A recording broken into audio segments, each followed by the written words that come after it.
আসসালামু আলাইকুম ভিউয়ার্স, কেমন আছেন? আশা করি ভালো আছেন। আজকে নিয়ে আসছি আপনাদের জন্য জিলেপি পরোটা। এই জিলেপি পরোটা অনেক সহজ। আসলে আমরা বাজারে বা হোটেলে কিনে খাই। মনে করি না জানি কত যে কষ্ট এই জিলিপি পরোটা তৈরি করতে।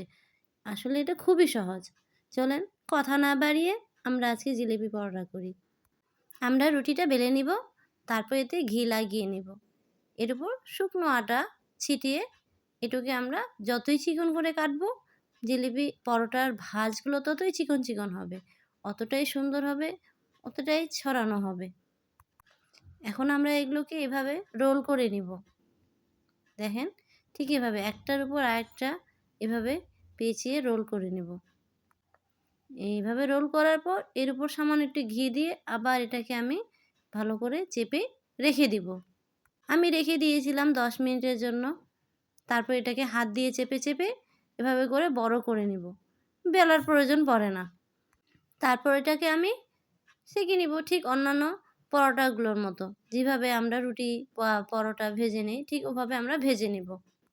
উল্টিয়ে পাল্টিয়ে ভেজে নিলে ভিতরে কাঁচা থাকবে না, সুন্দর হবে।